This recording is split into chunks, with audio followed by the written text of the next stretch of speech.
Од Сан Франциско до Њу Јорк и Вашингтон, влијанието на кинеските квартови и кинеската култура се чувствува во многу градови во САД. Чувствувам дека имаме големо влијание. Погледнете наоколу, ние сме во кинески град. Предпоставувам дека на сите им се допаѓа кинеската храна и дека лунарниот фестивал Кинеската нова година исто така е добро културолошко влијание. Истражувањето опфати испитаници во 35 различни држави, вклучително и од САД, кои одговорија на повеќе прашања поврзани со Кина, вели Лора Силвер од Пју. Американците се издвојуваат по тоа што влијанието од Кина го сметаат за главно негативно. Повеќе американци всушност велат дека економското влијание на Кина е негативно во споредба со другите земји каде што истражувавме. Не само што Кина е една од најголемите извозници во САД. И компании за електронска трговија се поврзани со Кина, како Shein. И Temu исто така фати корени. Рейн Броди купува преку Temu. Цените се навистина прифатливи. Иако ниските цени се привлечни, Кендал Фунасаки не купувала на страниците за електронска трговија.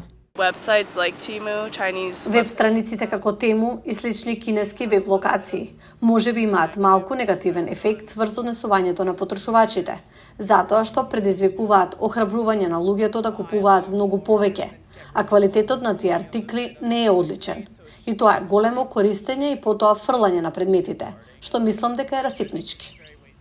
Покрај некои негативни перцепции за кинеските компании поврзани со електронската трговија, владата на САД предупреди против апликацијата за социјални медиуми TikTok, чија матична компанија е ByteDance со седиште во Пекинг, вели Кристофер Танг, професор за бизнис на Универзитетот на Калифорнија во Лос Анџелес.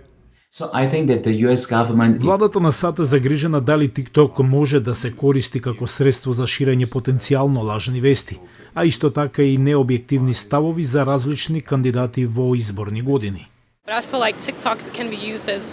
Мислам дека TikTok може да се користи за лично изразување. Секој има мислење, а ова може да се толкува во две насоки. Истражувачкиот центар Пју исто така откри дека има разлики во погледите на луѓето за влијанието на Кина врз основа на возраста. Типично, постарите луѓе имаат поголема тенденција да кажуваат дека Кина има големо влијание и дека тоа влијание е негативно. Тоа е точно за САД, например. Помладите генерации го сакаат TikTok, сакаат кинески производи, го сакаат Shein.